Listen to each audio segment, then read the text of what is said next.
Assalamualaikum warahmatullahi wabarakatuh. Alhamdulillahirabbil alamin. Wassalatu wassalamu ala asyrofil anbiya wal mursalin wa ala alihi wa sahbihi rasulillahi ajma'in.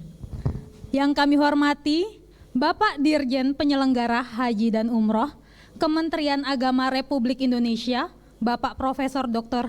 Hilman Latif yang telah hadir bersama kita di ruangan ini. Yang kami hormati Bapak Denny Asy'ari, Direktur Utama Suara Muhammadiyah. Yang kami hormati Bapak Isngadi Marwah Atmaja. Yang kami hormati Bapak Ketua atau yang mewakili Pimpinan Daerah Muhammadiyah se-DIY. Yang kami hormati Ibu Ketua atau yang mewakili Pimpinan Daerah Aisyah se-DIY. Dan yang kami hormati Bapak Ibu baik yang hadir di ruangan ini maupun yang mengikuti secara daring melalui Zoom atau YouTube SMTV yang tidak bisa kami sebutkan satu persatu. Alhamdulillahirabbil alamin, kami bersyukur pada hari ini kita bisa menyelenggarakan kegiatan yang rencananya ada 2 agenda yang akan kita laksanakan. Yang pertama, workshop tentang umroh dan haji. Yang kedua, kita juga akan melangsungkan launching jadwal sholat abadi sekaligus launching tafsir At-Tanwir bersama Majelis Tarjih dan Tajdid Pimpinan Pusat Muhammadiyah. Dan untuk mengawali acara kita pada pagi hari ini, marilah kita buka dengan ucapan basmalah. Bismillahirrahmanirrahim. Baik Bapak Ibu yang kami hormati, selanjutnya sebelum kita masuk pada sesi acara workshop tentang umroh dan haji bersama Bapak Dirjen PHU Kementerian Agama Republik Indonesia, berikut kami ingin tampilkan launching logo SM Tour and Travel, sebuah lini bisnis perjalanan umroh di bawah PT Syarikat Cahaya Media atau Suara Muhammadiyah. Dan untuk prosesi launching logo ini, berikut kita saksikan VT-nya. Suara Muhammadiyah Tour and Travel atau disingkat dengan SM Tour and Travel merupakan salah satu unit bisnis PT Syarikat Cahaya Media atau Suara Muhammadiyah yang bergerak dalam bidang jasa perjalanan umroh dan wisata religi yang berdiri pada tahun 2018 lalu. Sejak pendirian SM Tour and Travel selama 2 tahun ini, sedikitnya telah memberangkatkan ribuan jemaah umroh dari berbagai daerah di seluruh Indonesia, baik melalui pusat maupun kemitraan agen yang tersebar, termasuk kegiatan wisata pendukung ke berbagai negara Timur Tengah seperti Turki, Mesir, dan Uni Emirat Arab. SM Tour and Travel terus berupaya untuk meningkatkan pelayanan bagi jamaah dan masyarakat dalam memenuhi kebutuhan peribadahan maupun wisata tur ke berbagai negara lainnya seperti Sudan, Malaysia, Singapura, Thailand, Australia, dan Tiongkok. Di masa pandemi ini, SM Tour and Travel berkomitmen hadir untuk meningkatkan pelayanan jamaah. Sebagai penanda pembaruan pelayanan SM Tour and Travel untuk jamaah di masa pandemi, maka kami hadirkan logo terbaru SM Tour and Travel.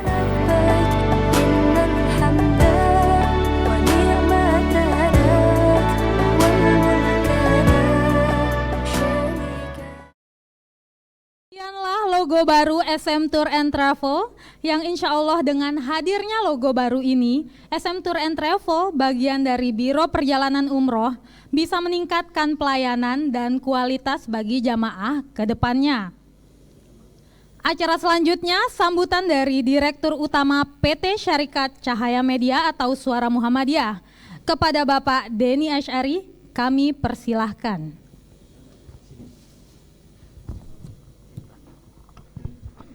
Bismillahirrahmanirrahim. Assalamualaikum warahmatullahi wabarakatuh.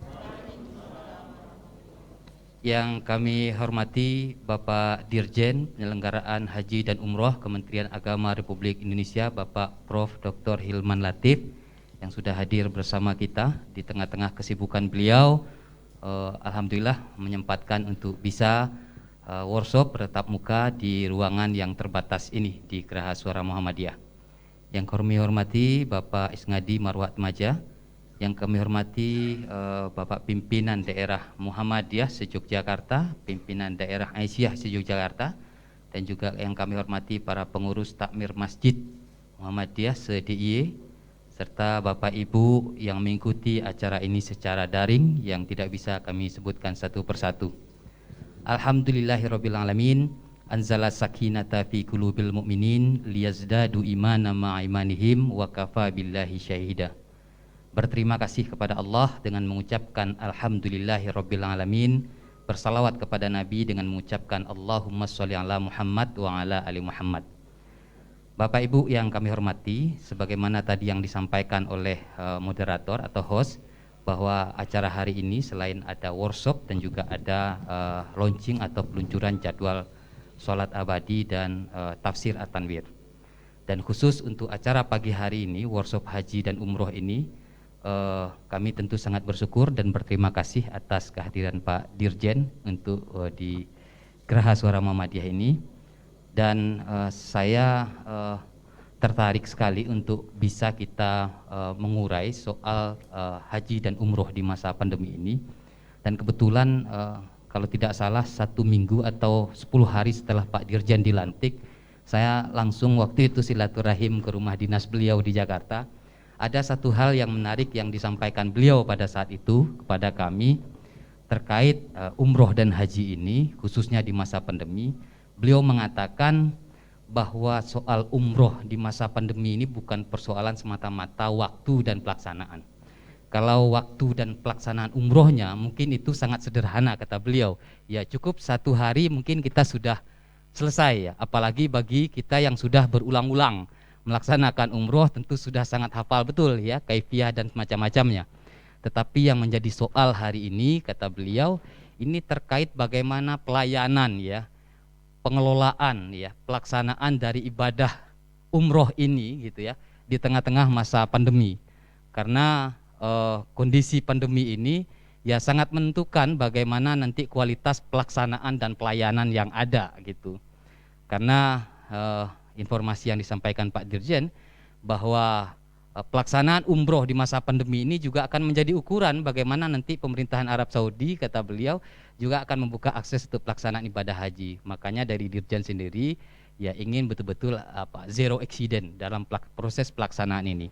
Nah, bagaimana nanti gitu untuk proses pelaksanaan umroh maupun haji nanti di tengah pandemi ini tentu sangat tepat, ini bisa kita urai bersama yang tentu akan menjadi bekal kita.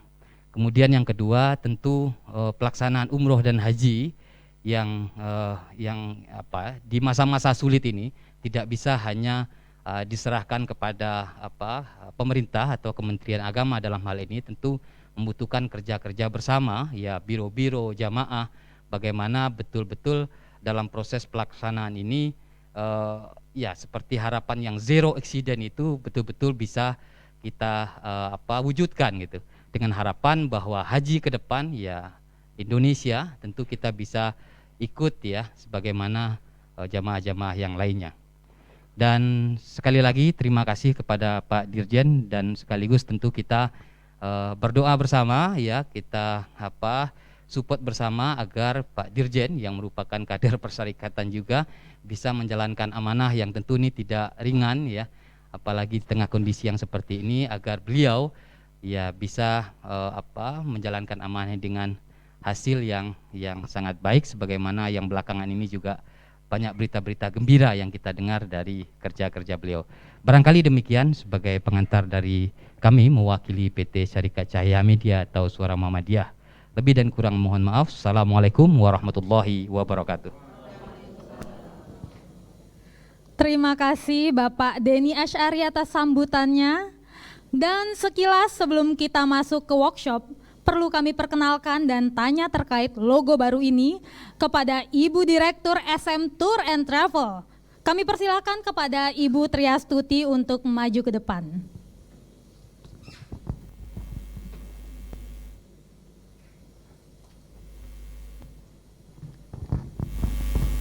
Alhamdulillah, terima kasih kepada Bapak Ibu yang sudah hadir di acara workshop ini. Ya baik Bu Tri, ini alhamdulillah kita sudah luncurkan logo baru SM Tour and Travel. Nah kira-kira apa rencana dari SM Tour and Travel pasca peluncuran logo ini? Monggo Bu Tri. Ya, dengan adanya logo baru ini, sebagai penanda atas rencana kerja SM Tour and Travel untuk bisa hadir di seluruh provinsi Indonesia. Dan logo ini tentu mempunyai filosofi, yaitu tulisan SM yang bergandengan tidak terputus sebagai gambaran dari jejaring yang tidak terputus. Dan mungkin ada pesan atau himbauan Ibu Triastuti untuk calon jamaah dan warga Muhammadiyah terkait dengan keberadaan SM Tour and Travel ini? Ya, semoga Suara Muhammadiyah Tour and Travel bisa melayani ibadah haji dan umroh Bapak Ibu semuanya dengan aman, amanah, nyaman, dan mabrur sesuai tuntunan Majelis Tajik Pimpinan Pusat Muhammadiyah. Baik, terima kasih Bu Triastuti. Kami persilakan kembali ke tempat duduk. Dan terima kasih juga kepada Bapak Ibu semuanya, serta para peserta baik yang hadir di ruangan ini maupun yang mengikuti secara daring via Zoom ataupun via YouTube SMTV. Memasuki acara inti, yaitu workshop Umroh dan Haji bersama Profesor Dr. Hilman Latif, Bapak Dirjen Penyelenggara Haji dan Umroh Kementerian Agama Republik Indonesia.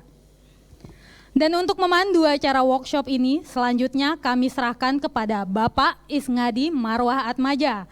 Kepada Bapak Isngadi, kami persilahkan, terima kasih.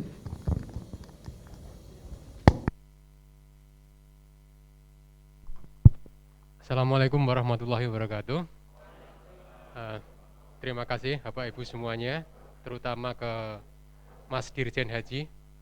Jadi saya kira nggak usah diperkenalkan lah, Mas Hilman itu siapa. Saya kira sudah kenal semua yang di sini. Nanti yang di Zoom kalau belum kenal ya silakan cari sendiri. Gini Mas, saya itu bilang manggil Pak Hilman itu agak canggung. Gini Pak Hilman. Jadi ada banyak pertanyaan yang sudah masuk. Jadi saya mau mengawalinya dengan banyak pertanyaan saja Mas, daripada saya lupa nanti. Saya sebut satu persatu karena tadi yang dari Zoom juga sudah tanya. Pertanyaannya terkait dengan umroh itu ada 3 Mas. Yang umum itu pertama itu kapan ini umroh kembali dibuka Mas. Karena sudah kemarin mau dibuka akhir Desember, ternyata nggak jadi lagi. Sebenarnya bukan kapan ya, dalam hal seperti apa sih beli umroh lagi Indonesia gitu Mas. Kemudian yang kedua itu syarat-syarat umroh saat ini itu apa aja Mas. Dan yang ketiga, ini keluhan sebenarnya, curhatan para penyelenggara biro haji dan umroh itu. Sudah pusing, 2 tahun nggak memberangkatkan jamaah itu sudah pusing dan kita harus bagaimana Mas gitu loh. Ini yang terkait dengan umroh. Yang terkait dengan haji, ini pertanyaannya juga agak rumit juga. Tahun 22 ini kuota kita tambah nggak Mas? Jadi pertanyaannya sudah yakin kita haji 22 Mas, tapi kuotanya tambah enggak, nanti gimana caranya? Kemudian yang kedua tentang haji 22 ini Mas, ini pertanyaannya sebetulnya bukan untuk Mas Hilman harusnya, tapi karena mumpung ketemu Dirjen Haji karena perlu disampaikan saja. Ini pertanyaannya dari banyak orang, ini sebetulnya apa ya? Ini kan 2 tahun kita nggak haji, nggak berangkat. Nanti antriannya itu seperti apa? Kemudian apakah uang kita yang 25 juta itu aman nggak Mas? Karena banyak isu-isu itu sebetulnya ini Mas Anggito yang harus jawab, tapi karena ada Pak Hilman ya Pak Hilman yang jawab lah. Uang kita yang disimpan 25 juta itu aman nggak? Karena kan isunya kan dibuat untuk tol dan lain-lain. Dan mungkin nanti ada Pak Hilman yang jawab, saya kira yang di sini pasti yakin lah. Kalau jawaban itu pasti benar, monggo Mas Hilman. Baik, terima kasih. Assalamualaikum warahmatullahi wabarakatuh. Alhamdulillahirabbil alamin, nahmadu wa nasta'inu wa nastaghfiruh. Asyhadu an la ilaha illallah wa asyhadu anna Muhammadan abduhu wa rasuluh, amma ba'd. Yang saya hormati Pak Dir, Pak Denny Asari, Pak moderator, Pak Isngadi, dan teman-teman semua, Bapak Ibu dari KBIHU Muhammadiyah di Jogja, travel maupun para pembimbing. Saya kira tadi ada daftar pertanyaan yang cukup banyak ya terkait dengan umroh dan haji untuk jamaah asal Indonesia yang memang harus diketahui oleh masyarakat. Perlu saya sampaikan bahwa kita ini agak berbeda dengan beberapa negara yang lain, termasuk tetangga kita Malaysia. Jadi Indonesia itu adalah negara yang pernah disuspend, itu kan? Yang suspennya baru dibuka 1 Desember kemarin. Nah, jadi berbeda dan Malaysia, nggak bisa disamakan. Mereka nggak pernah disuspend. Nah, Indonesia itu bisa sama dengan India, Pakistan, ya Pakistan, dengan Mesir, dengan Brazil, dan dengan Vietnam. Jadi kemarin itu dibuka ya, suspend untuk 5 negara, ya, Indonesia, Pakistan, Mesir, Brazil, dan Vietnam. Nah, jadi Mesir juga, Mesir. Nah, itu negara-negara yang sempat kena suspend. Ya. Karena itu, apa konsekuensinya? Nah, ini penting untuk kita sampaikan. Bagi negara-negara yang disuspend, itu ada aturan, ya, ada aturan bahwa mulai tanggal 1 Desember, ya, karena ada perkembangan yang baik dari segi COVID di negara-negara tersebut, penanganannya juga lumayan baik, tingkat prevalensinya juga sudah turun, gitu ya. Maka kemudian pemerintah Saudi Arabia yang sangat hati-hati sekali untuk masalah ini, ya, itu kemudian memberikan kesempatan ya, bagi negara-negara tersebut untuk boleh kembali mengirimkan orangnya, pengunjungnya ke negara tersebut. Syaratnya apa? Syaratnya 1, sudah full vaksin, yang kedua dikarantina 5 hari, ya, dan setelah itu apapun vaksinnya, mau Pfizer, mau Moderna, mau apa, ya, regardless of the vaccine, apapun vaksinnya, bahasanya begitu dalam klausulnya. Ya. Memang orang itu kalau melihat nomor 1-nya aja biasanya. Ya. Kalau lihat pengumuman gitu, nomor 1 suspend buka, ya di bawahnya itu masih ada nomor berapa.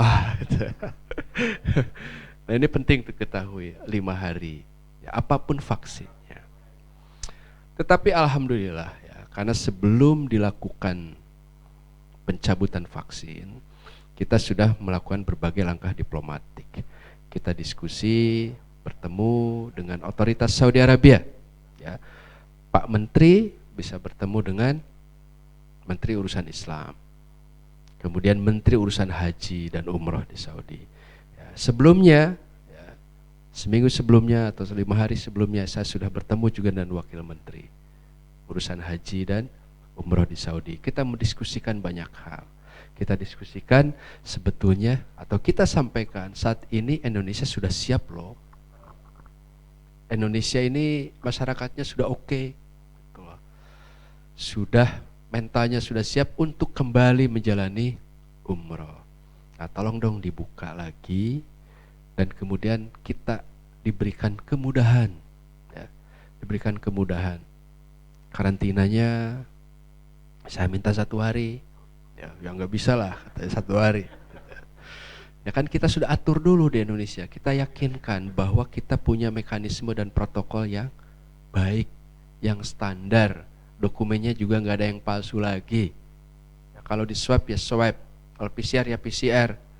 Bukan lobby-lobby ke klinik-klinik muncul di Peduli Lindungi padahal tidak melakukan PCR. Pernah Bapak Ibu?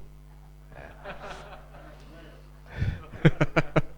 Saya betul Pak. Jangan salah. Apa sih yang nggak ada di Indonesia?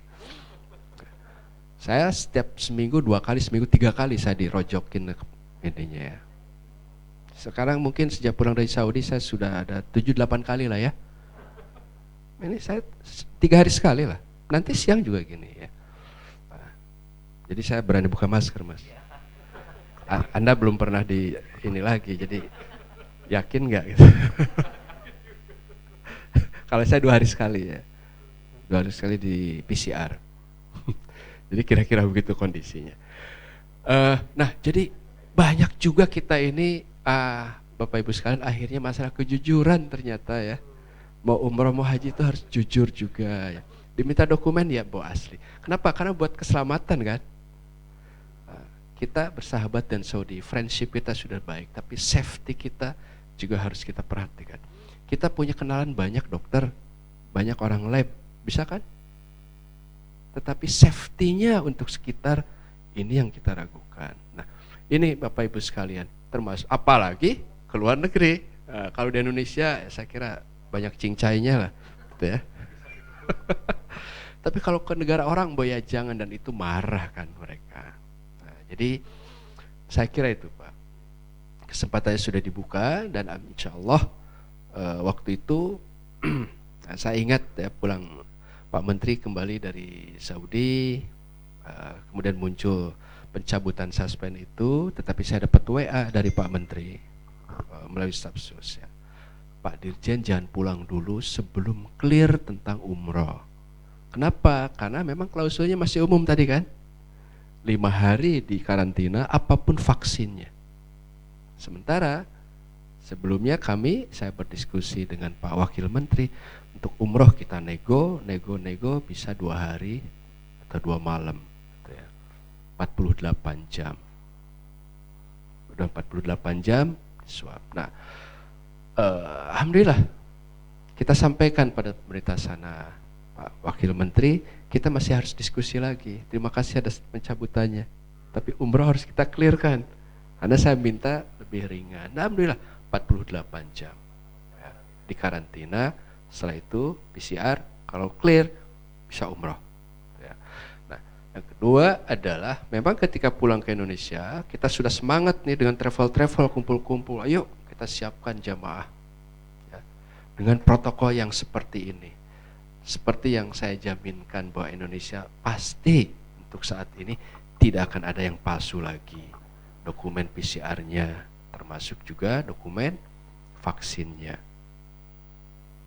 Tetapi sayangnya ya, saya pun begitu datang sudah harus karantina 7 hari karena ada isu Omikron. Ya.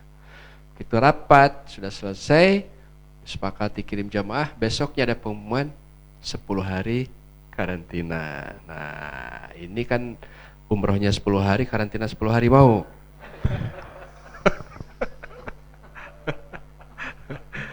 Umrohnya 27 juta, 30 juta, karantinanya 17 juta mau gitu ya. Jadi ini kan pertimbangan-pertimbangan.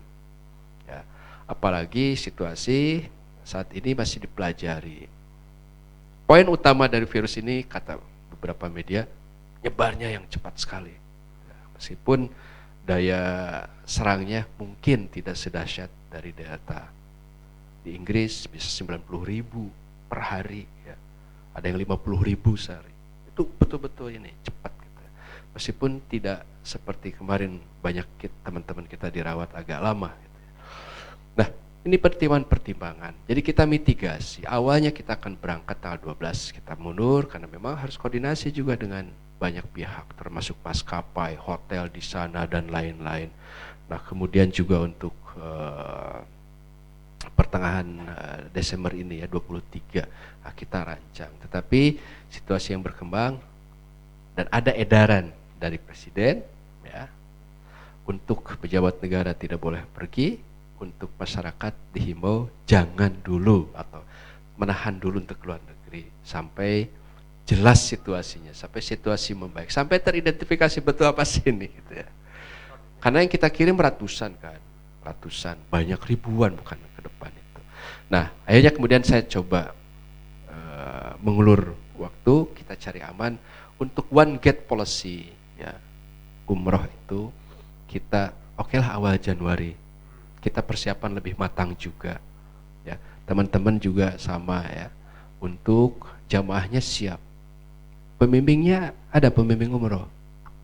Di sini ada pembimbing umroh. Siapa? Udah siap pembimbing masa pandemi di sana kayak gimana? Masa pandemi gimana? Sudah beda Pak. Enggak kayak dulu, bukan doa-doanya loh. Doa-doanya kan sudah beres itu. Masa pandemi protokolnya dari A sampai Z-nya, cara naik bis gimana, cara masuk hotel gimana, cara masuk toko gimana, cara masuk gimana, mau umroh bagaimana, digitalnya seperti apa saja, device-nya apa saja, sistem yang dipakai apa saja, sudah paham? Jadi jangan sampai nanti di Saudi pada gini aja kan, masuk nggak bisa, beda Pak, sudah lain dengan dulu. Meskipun secara kesehatan, kemarin saya umroh ya, berdasarkan undangan dari kerajaan mendampingi Pak Menteri. Masuknya aja susahnya minta ampun. Masuk masjid itu, enggak saya dulu. Meskipun kalau sudah di masjid, enggak ada itu. Apa namanya? Social distancing itu sudah dicabutin semua. Ya, tawaf sudah rapat. Begitu masih tawaf, ada sholat adzan, kita sholat berjamaah, sudah rapat, nggak ada batasan-batasan. Sa'i sudah rapat semua. Dipelaksananya karena mereka sudah percaya dengan vaksin. Nah memang cara-cara masuknya itu yang akan berat. Cara menjalankan dari A ke B, C ke D. Kalau doa tawafnya itu sudah di luar kepala semua lah ya. Sudah hatam lah saya kira teman-teman. Nah jadi ini yang saya maksudkan, disampaikan Kang Denny tadi, bahwa umroh sekarang ini memang lebih kepada protokolnya. Nah, bagaimana cara Anda membuktikan bahwa Anda itu sehat? Ditanya otoritas sana. Sudah tahu caranya? Nah, pakai apa kira-kira dokumennya? Kan belum tahu. Peduli Lindungi masih saat ini masih belum terdeteksi, Pak. Masih belum bisa terdeteksi. Masih kompromi ya, mendiskusikan dengan kementerian sana dan lain-lain. Akhirnya kami dari Kementerian Agama mencoba mencari solusi. Kira-kira gimana caranya agar jamaah yang masuk itu ya nggak usah pusing dengan device yang terlalu banyak, tuh ya. Ditanya di mana-mana, oh, udah gitu harus cari internetnya, sinyalnya nggak, wah udah deh, belum lansia Pak, kasihan sekali. Nah ini kita sedang siapkan satu platform. Ya, cukuplah orang Indonesia mah dikalungin, ya. Dikalungin identitas, ada QR code, kalau ada yang nanya nih, di scan sudah nyambung ke sistem kita. Jadi tidak repot gitu ya. Nah, ini sebetulnya teknis-teknis ini yang masih kita perkuat, kita siapkan, dan insya Allah kan kita uji coba dalam waktu dekat. Sehingga ketika kita ngirim jamaah dalam jumlah yang cukup banyak, ya, 1 kloter, 2 kloter awal tahun, kita sudah ready betul. Jadi sebetulnya bukan umrohnya ya, lebih kepada tata kelola ya perjalanannya. Nah, atas kapan? Ya, kalau dibuka sudah dibuka. Ya, kita juga sudah mengatur sistem pemvisaan dengan PPIU. Karena pada hakikatnya, Bapak Ibu sekalian, kalau haji memang ada di domain kami. Ya. Tetapi kalau umroh, ya, itu memang yang menyelenggarakan adalah individu atau PPIU ya. Penyelenggara perjalanan ibadah umrah atau biro travel. Nah, kita tidak terlibat sebetulnya. Meskipun dalam undang-undang itu disebutkan bahwa pemerintah bisa terlibat dalam kondisi darurat, betul. Nah kita kan belum darurat, ya deket-deket lah ke darurat. Dan darurat itu harus dengan presiden keputusannya. Nah, jadi kita belum sampai ke darurat. Kita masih mempersilakan semuanya diurus oleh PPIU. Tapi juga karena ada ya statement dari presiden, tolong diatur, dijaga, ditahan, dikendalikan. Ya, karena masyarakat tidak dilarang. Yang dilarang pejabat, betul ya? Yang dilarang kan pejabat. Masyarakat menahan diri dulu. Nah, jadi kita konteksnya dalam mengamankan itu, Bapak Ibu sekalian ya. Ya mungkin nanti kita simulasikan. Nah, yang ketiga tentang Watergate Policy, karena kita ingin ada kepastian penjaminan sistem kesehatannya, maka saya memperkenalkan yang saya sebut One Gate Policy itu, meskipun sifatnya sementara. Nah, masuk asrama haji, PCR bareng-bareng, nah, keluar dokumennya bareng-bareng kan, nah, pasti nggak palsu kan? Nah, itu aja sebetulnya. Kalau memang nanti, nah, alhamdulillah Saudi sudah memutuskan kedutaan besarnya ada rekomendasi beberapa lab yang bisa diterima oleh mereka, yang biasa mereka pakai, yang mereka yakin bahwa di situ tidak ada main-main, itu ya. Nah, itu di situ. Nah, kalau sudah itu berangkatnya bagaimana, dicek seperti apa di Saudinya karantina, di wilayah mana, itu kan masih didiskusikan, Pak. Bukan oleh kita ya, kita dengan otoritas sana. Gitu.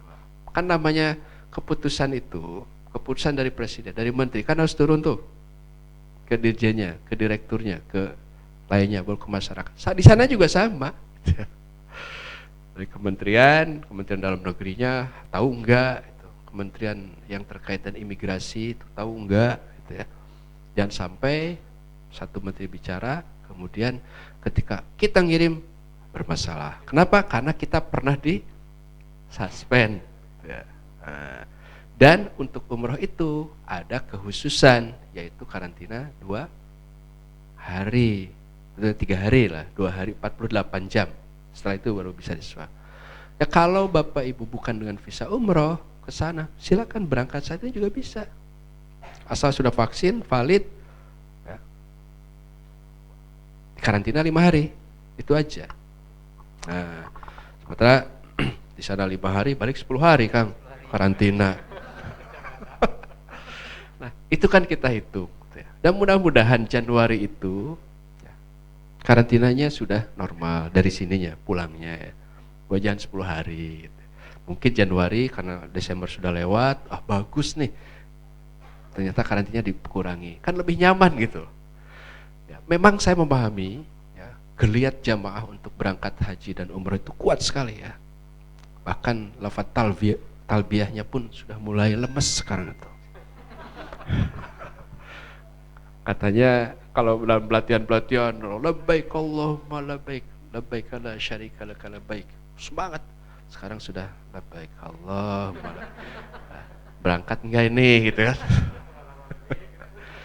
Nah, tapi itulah ya, bahwa untuk ibadah itu kalau kita kembalikan ya, ini bukan excuse, tapi memang situasinya seperti itu. Untuk ibadah itu ya tetap harus semangat, Pak. Harus ada semangatnya. Kalau menurun tuh biasa ya, wajar ya. Nah, kayak puasa lah ya. Sahur malas-malas gitu kan. Ya, pas bukanya kan semangat gitu ya. Nah, jadi kira-kira seperti itu. Nah, mudah-mudahan nanti di dalam Persyarikatan Muhammadiyah saya kira ada banyak KBIHU ya. Kemarin saya di Jawa Tengah, Pak.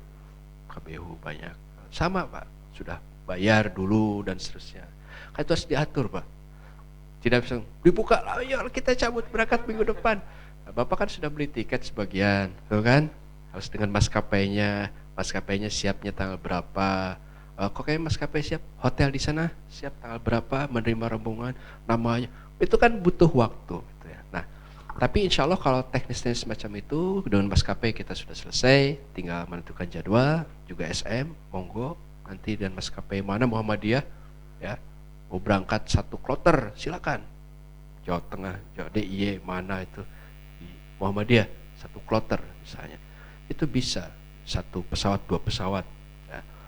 Mau pakai maskapai A, B, C, D, ya, didilkan. Nah, teknis-teknis kayak gitu kan butuh waktu Anda untuk berkoordinasi. Dan hotelnya di sana juga, dengan mitranya di sana juga. Kenapa? Karena sekarang juga ada perubahan, Pak Denny. Kalau umroh dulu itu kita yang menyiapkan paketnya, kalau sekarang dari sana menyiapkan paketnya. Kan sudah terbalik ya. Jadi Anda sudah punya mitra di sana. Oke, nanti mereka paket ini ya. Nah, harganya sekian. Nah, Anda yang bernego itu kalau sana clear baru dengan jamaah. Jadi bukan lagi hanya kita jamaah langsung ke jamaah sekian nih ada harga enggak. Tapi Anda harus clear dulu dengan pihak sana.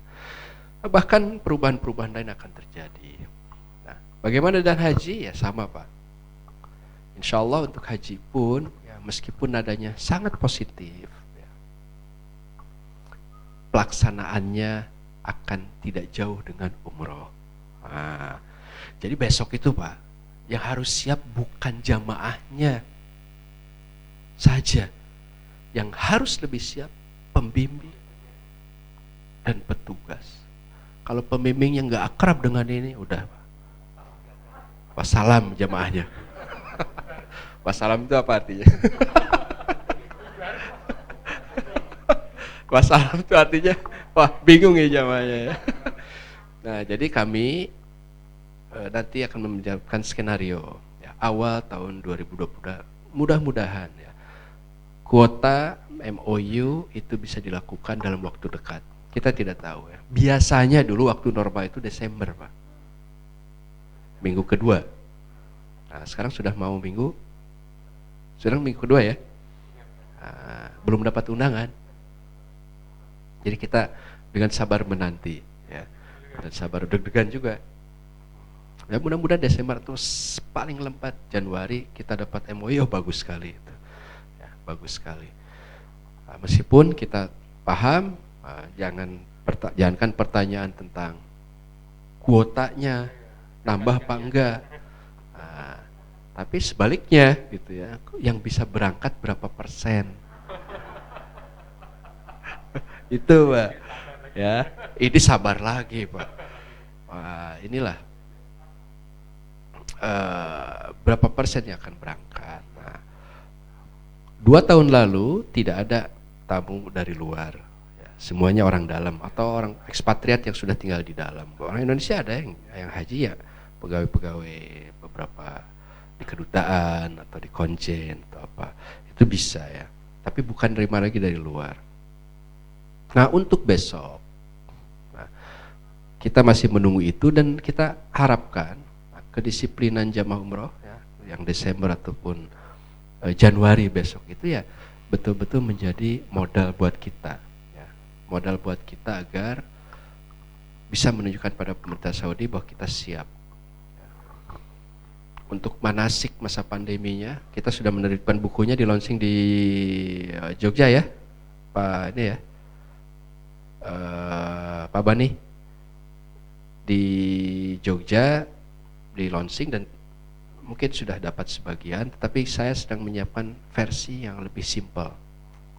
Kalau doa-doanya sama Pak semuanya, pandemi nggak pandemi sama ya, pandemi nggak pandemi, nggak berubah. Tapi saya mau persingkat khusus ke tata cara itu yang lebih teknisnya. Saya minta 2-3 halaman lah. Oh ini begini kesini seperti apa, kalau tawaf seperti ini, kalau sa'i bagaimana, kalau perjalanan dari A ke B akan seperti apa. Jadi saya minta singkat begitu sehingga nanti para pembimbing bisa lebih paham ya, gampang lah. Dan kita akan buat simulasi. Jadi itu harus terintegrasi semuanya ya isunya. Nah Bapak Ibu sekalian, ya akhirnya ujung-ujungnya sebetulnya dari semua ini adalah kita diuji kesabarannya ya, kepatuhan, kesabaran, kejujuran. Kenapa harus sabar ya? Karena ya, masa tunggu jamaah haji kita semakin panjang. Dulu bapak-bapak, ibu-ibu sudah merasa tinggal 4 tahun lagi. Nah setelah nambah 2 tahun masih 4 tahun lagi gitu. Bahkan 4 tahun setengah, bahasa 5 tahun. Kalau misalnya jamaah berangkatnya besok tidak banyak. Nah, ini kesempatan untuk travel umroh, menawarkan ya, alternatif ya, hajinya silahkan ditunggu, tapi umroh atau little hajj ya, haji kecil itu bisa dilaksanakan. Nah, ini juga saya merasa senang dengan SM yang sudah punya visi kuat dengan travel ya. Karena ini selaras dengan visi Saudi 2030 ya, yang sudah akan menekankan ke penguatan tourism. Jadi haji dan umroh besok itu sudah turis Pak ya. Mu'tamirin itu sudah turis ya.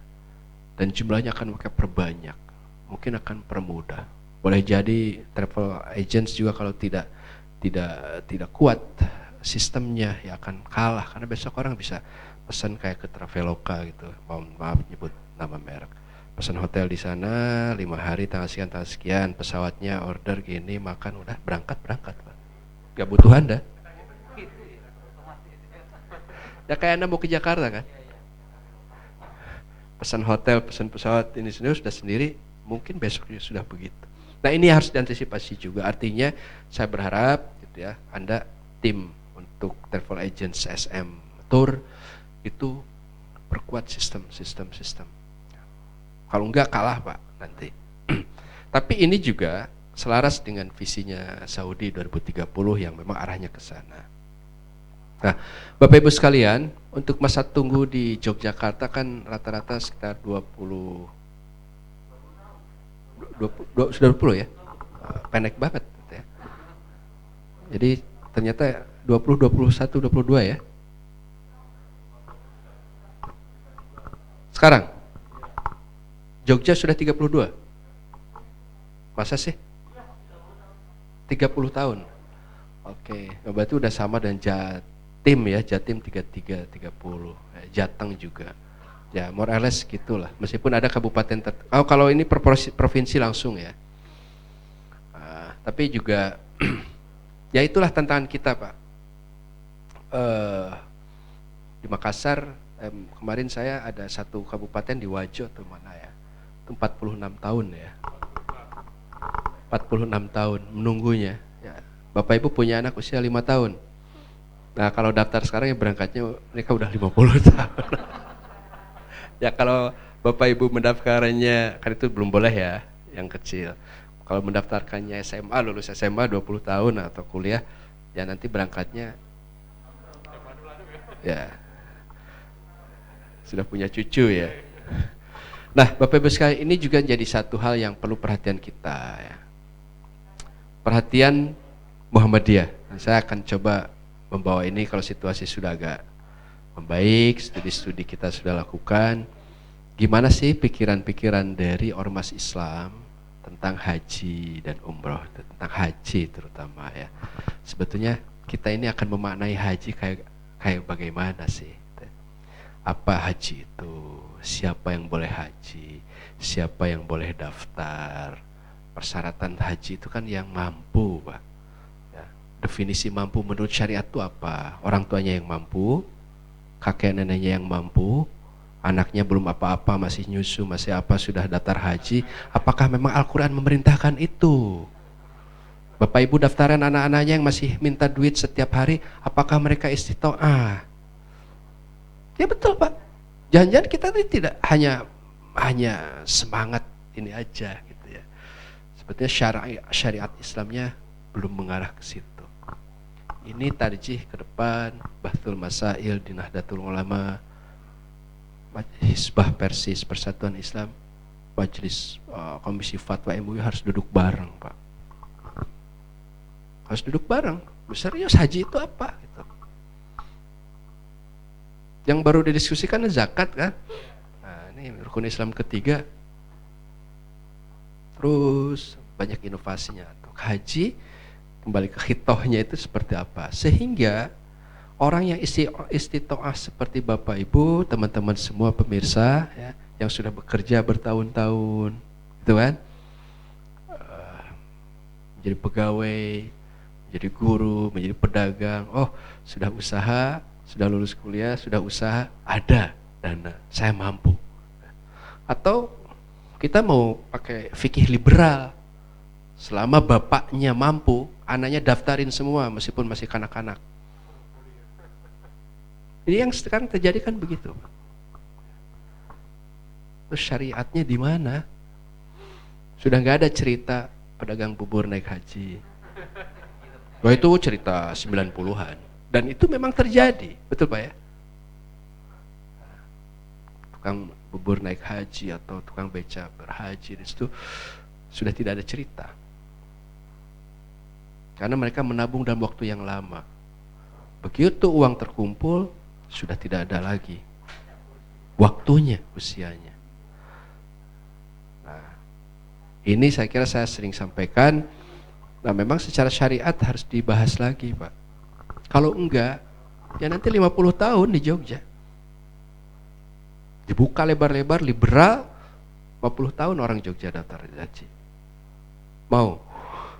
Ya, tentu kita enggak mau seperti itu. Malaysia sudah 106 tahun. Nah, 106. Saya belum lahir udah enggak bisa haji. Menunggu orang meninggal aja gitu. meninggal, orang banyak meninggal, ya naik, atau membeli paket-paket super khusus, ya, full roda, ya silakan 300-500 juta lah, siapin uang. Ya.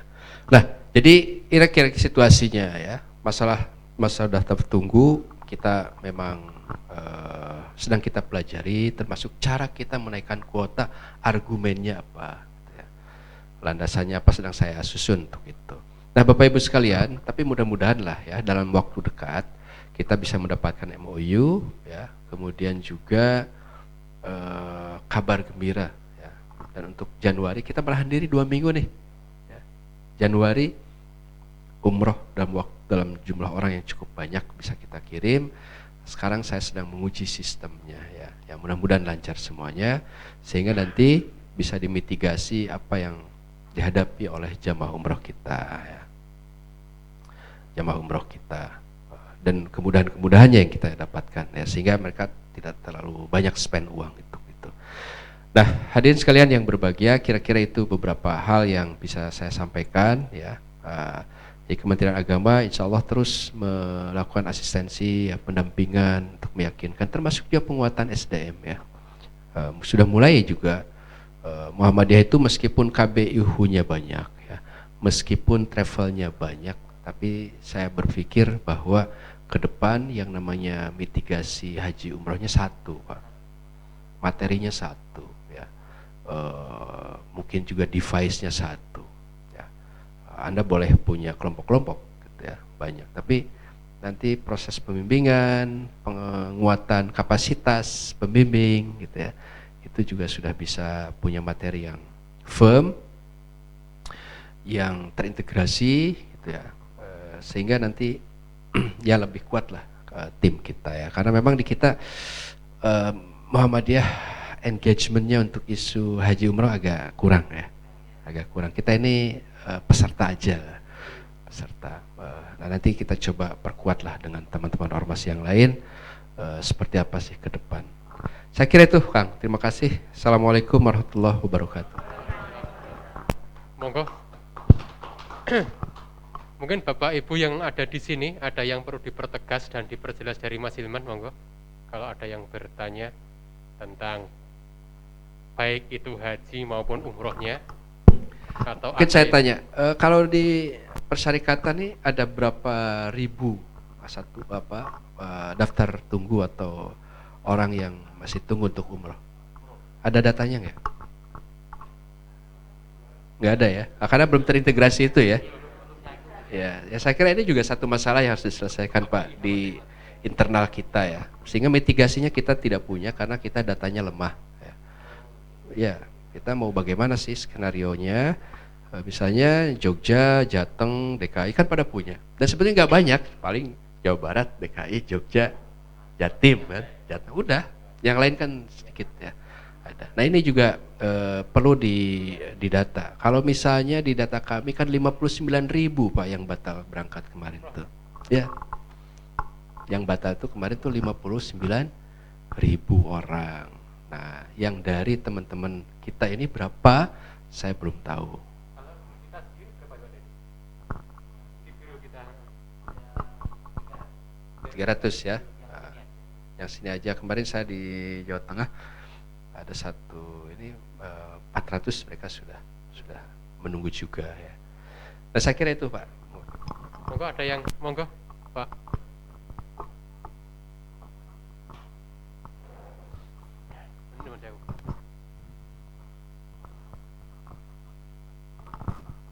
Assalamualaikum warahmatullahi wabarakatuh. Saya Subronto dari PDM Kulon Progo. Ya. Tadi saya dengar dari moderator ada satu pertanyaan yang belum dijawab itu. 25 juta itu katanya untuk proyek tol atau mana ya tadi? Ini Prof tadi belum memberikan jawabannya. Jadi masyarakat itu banyak mempertanyakan uang simpanan haji itu dipinjam oleh pemerintah untuk kegiatan-kegiatan bisnis dan sebagainya. Itu untuk yang dari moderator. Yang kedua, saya ini menunggu keajaiban. Ya. Karena tanggal 19 Maret kemarin, tahun yang lalu, mestinya saya itu berangkat umroh dari SCM. Ya. SCM dan sini kan saudara kembar ya, kembar. Tapi sampai hari ini pun belum ada informasi tentang keberangkatan. Sama dengan penjelasan Prof tadi. Ya. Yang saya tanyakan, kalau dulu ada informasi yang boleh umroh itu umur 50 tahun ke atas, ke bawah ya. Lah saya ini sudah 70 ke atas. Ya. Nah, ini maka menunggu keajaiban itu. Ya. Kalau ditarik kembali pengembaliannya kecil, katanya sudah untuk ini. Tapi niat saya tidak akan saya tarik. Apapun yang terjadi, saya sudah berniat untuk umroh. Ya sudah, soal uang mau kemana itu Allah sendiri yang memberitahukan. Jadi dan yang menunggu keajaiban itu tidak hanya sendiri, banyak itu yang umurnya lebih dari saya itu. Termasuk kakak perempuan saya itu juga umurnya sudah 80-an tahun, tapi mau berangkat umroh tanggal 19 Maret tahun yang lalu, itu masih tertunda.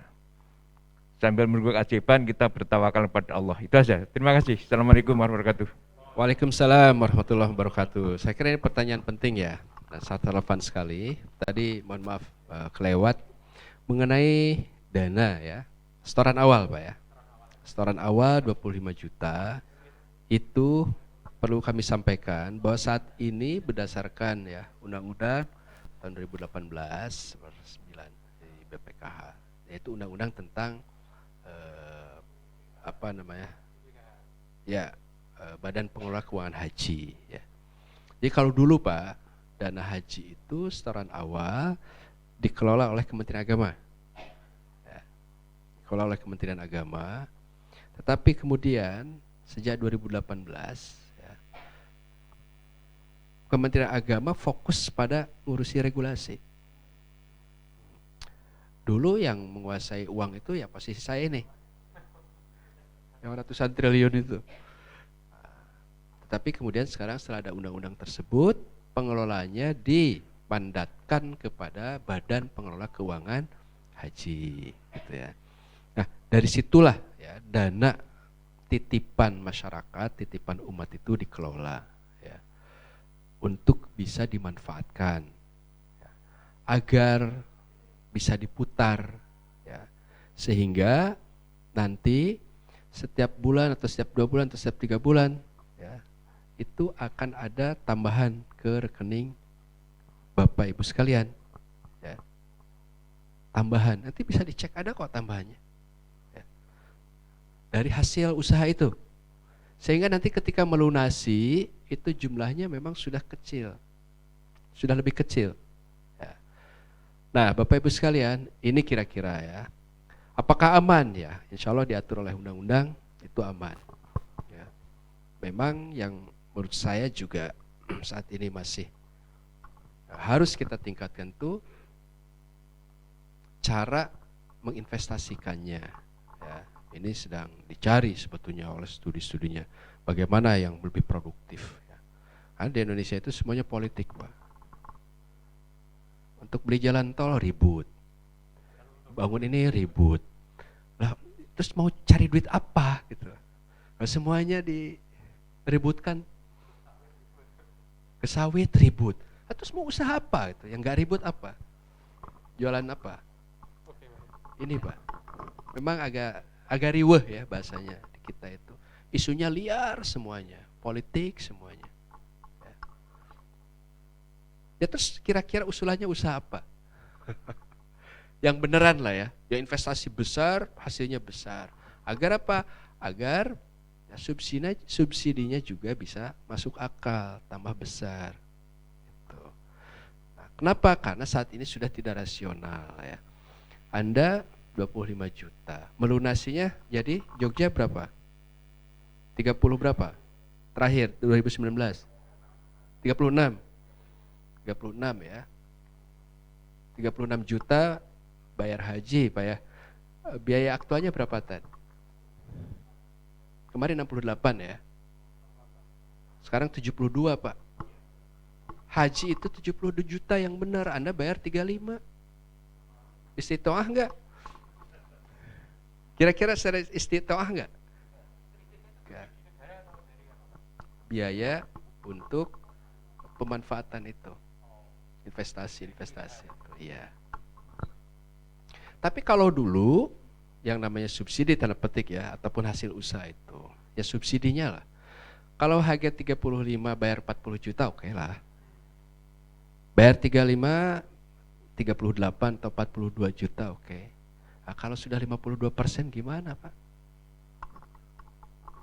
Itu sudah tidak masuk akal menurut saya itu.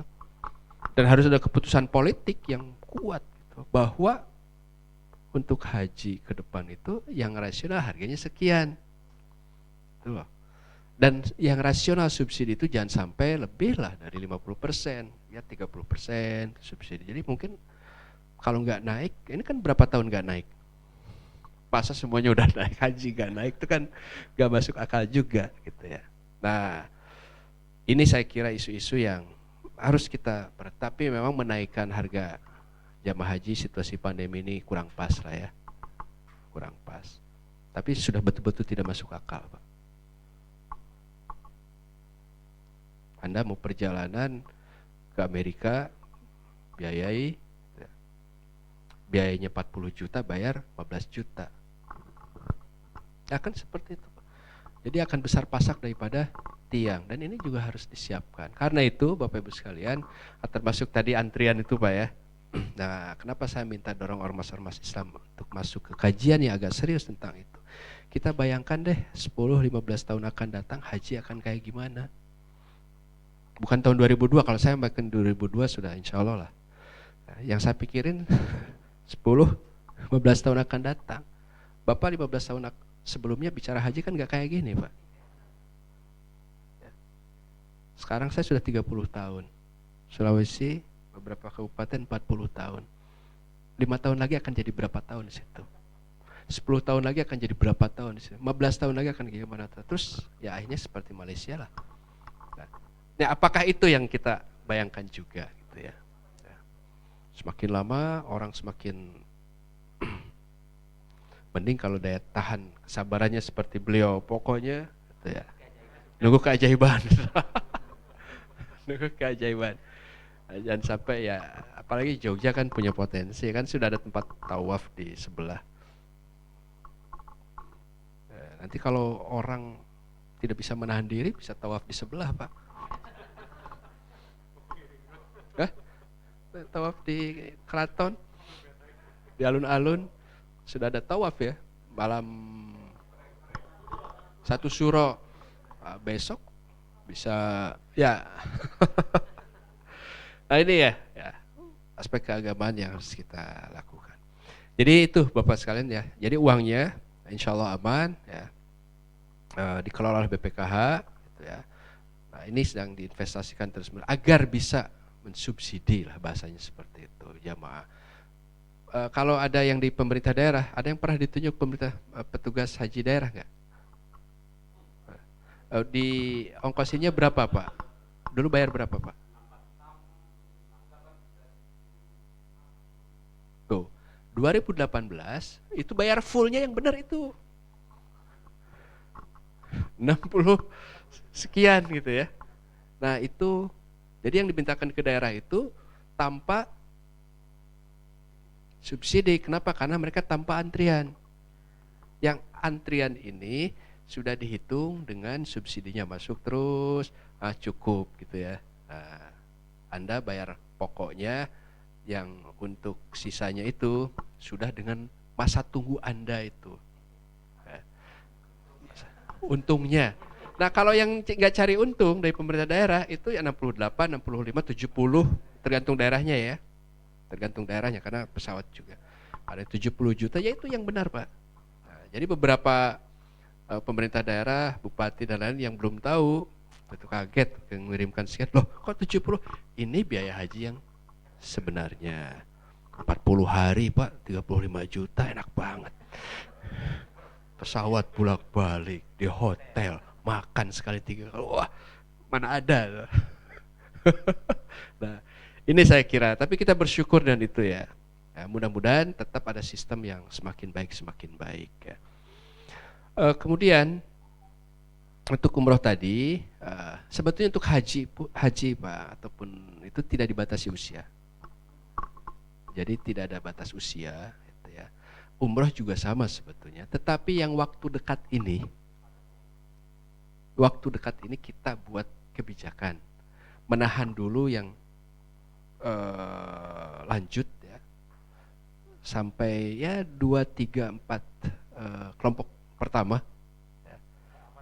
ya kira-kira sudah betul-betul ininya paham, apa agensinya, travelnya, semuanya pemimpin udah oke, saya kira enggak masalah nanti ya.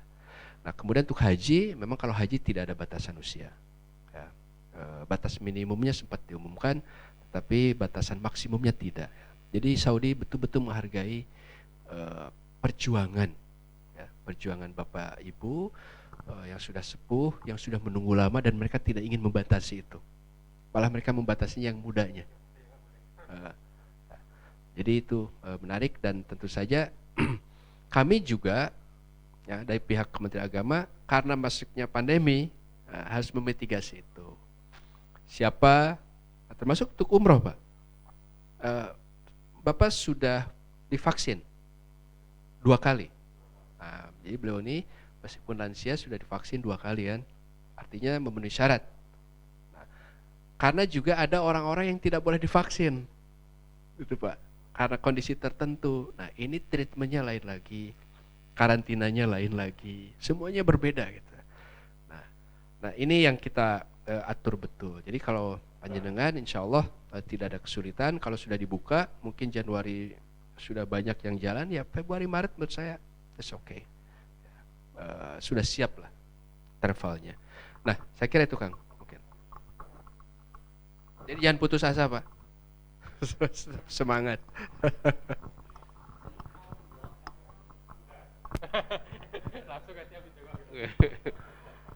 Terima kasih. Suwandi, Wakil Ketua PDM Bantul. Enggak, terkenal aku dulu. Juga Wakil Ketua KBH Aisyah Bantul. Yang lain tak usah disebutkan ya.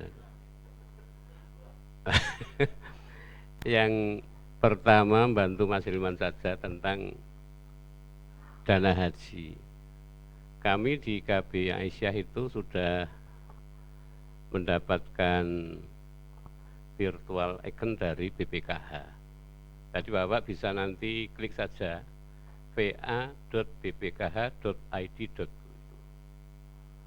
Dimasukkan nomor porsi dan tanggal lahir, akan keluar duit jamaah itu berapa. Ini tadi saya buka duit saya yang berangkat tahun 2022 nanti itu ada 37 juta 960. 2 bulan yang lalu baru 37.200.000 dan ini wis munda. Artinya apa? Uang ini aman insya Allah. Ini kalau yang ngendiko Mas Hilman, kemudian Kanwil Kemenak udah dipaido. Iya wae pemerintah. Tapi kalau yang ngomong KBI ya insya Allah dipercayakan itu kan itu. Iya. Walaupun saya berisiko ketika menjelaskan ini secara virtual di WA itu, terus dilokke Mas SKD, Kang Manti saiki Joko Werto, lha ngono kuwi niku. Gara-gara menjelaskan itu, padahal ini ya kejujuran kita ya. Saya dengan Mas Pur ini kan tiap manasik itu print out itu per regu supaya jamaah ini yang nunggu 2 tahun ini tenang. Ini yang tidak bisa dilakukan oleh teman-teman PHU manapun. Nah, oleh karena itu, monggo bapak-bapak yang merasa akan berangkat, tak kasih rumus itu, buka sendiri, nanti akan keluar angka uang kita ada berapa sampai hari ini. Jadi tidak akan nempel di tol dan sebagainya. Karena kalau uang dari haji nempel di tol itu, tolnya tidak berlubang. Nah itu kan. Itu yang pertama. Yang kedua ini pada Mas Denny dan teman-teman, tolong untuk bisa dijelaskan SM Tour and Travel ini apakah sudah mempunyai status PPIU atau belum, itu dijelaskan agar jamaah itu yakin, kalau perlu nomornya kan dicantumkan. Nah kalau belum juga tolong disampaikan kerjasama dengan siapa. Itu maksud saya kok ora karo SCM si ono nang Jogja misalnya, itu nggak apa-apa juga kan itu kan. Jadi ini karena perjalanan haji itu tidak mungkin dijalankan secara sendirian. Jadi teman-teman PPIU pun kalau ada kekurangan kelebihan selalu kolaborasi dengan teman-teman yang lain. Istilahnya itu kan hanya kompetitor, tidak rivalitas. Karena sama-sama melayani tamu-tamu Allah di sana. Dan itu penting dari bagian akuntabilitas kita. Kami tidak ingin ada di lingkungan perserikatan itu biro yang koyo bakul kelengkeng. Iya, kelengkeng sekilo 5.000. Nah itu di jalan, begitu kita mau beli itu, oh Pak yang 5.000 sudah habis, ini tinggal yang 7.000 ke atas. Nah, oke, ada loh beberapa biro umroh itu ngomong umroh 17 juta. Kamu daftar 3, oh udah habis Pak. Loh yang ada berapa sekarang? 34 juta. Nah ini kan di Jogja itu ada seperti itu. Makanya ini sebagai kejujuran akhlak kita berbisnis, karena umroh itu kan 50-50 ya, separuh bisnis separuh beribadah, itu harus kita hindarkan seperti itu. Ngeten, terima kasih. Assalamualaikum. Ya mungkin tambahan ya, nanti memang kita untuk penyelenggara umroh itu nanti harus masuk dalam Siskopatuh ya. Kita sudah punya database-nya, termasuk juga untuk data jamaah kita tuh ada. Data jamaahnya ada, siapa yang akan berangkat dan lain-lain itu ada semua. Nah itu harus masuk Siskopatuh. Dan Biro Travel Umroh itu apalagi PIHK ya, itu juga akan ada semacam sudah berjalan semacam akreditasi ya, kesiapan dia, levelingnya, kemudian juga dana yang harus disimpan atau dijaminkan ya, jaminkan. Nah ini nanti saya kira bisa dilengkapi itu. Nah, tadi di sini ada nggak di sini jamaah yang tahu nomor porsinya, porsi haji? Ada? Kalau masih ingat ada yang nomor porsi haji ya kita cek ya sambil ini. Oke, silakan. Nanti ada yang pertanyaan lain.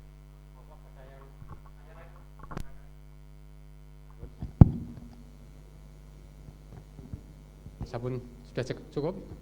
Ya. Saya kira sudah cukup Pak Hilman, terima kasih atas waktunya. Jadi Bapak Ibu semuanya, ternyata kita masih cukup harus bersabar lagi, karena meskipun untuk umroh itu swasta bisa langsung, tetapi ternyata masih banyak hal yang harus diselesaikan. Apakah itu karantina? Sekarang pun berangkat sebetulnya boleh umroh itu, tapi di Mekah karantina 2 hari, di Jakarta karantina 10 hari. Jadi karantinanya 12 hari, umrohnya 7 hari. Jadi kan itu kan nggak memungkinkan kan gitu. Dan 3 hari di Mekah, 10 hari di sini kan, berarti kan udah berapa biaya karantinanya, dan biaya umrohnya banyak biaya karantinanya. Jadi kan itu kan nggak mungkin. Kemudian untuk haji, insya Allah sudah disiapkan pemerintah untuk mudah-mudahan 22 bisa berangkat Pak Hilman ya. Sambil menunggu keajaiban, 22 bisa berangkat lebih banyak dan juga lebih aman, dan semoga semuanya juga bisa lebih aman, dan umroh-umroh ke depan saya kira semuanya akan lebih tertata dan lebih baik semuanya. Dan ini untuk belajar bagi semuanya, baik untuk biro perjalanan umroh kita, baik Muhammadiyah maupun yang lain, mungkin perlu juga mengintegrasikan data, dan sehingga kita semuanya bisa saling sinergi dan bisa saling melayani umat dengan lebih baik. Sehingga, dan yang catatan terakhir tadi dikuatkan Pak Wandi, uang kita yang sudah uang porsi 25 juta itu aman dan berkembang kan gitu Pak Wandi ya. Jadi kalau sudah saatnya kita berangkat, kita pasti berangkat. tinggal waktunya kapan itu nanti tergantung antrian, tergantung Tuhan juga nanti yang apakah kita dicukupkan waktunya atau tidak gitu. Mudah-mudahan pertemuan kita membawa barokah dan kita akhiri dengan bacaan alhamdulillah. Alhamdulillah.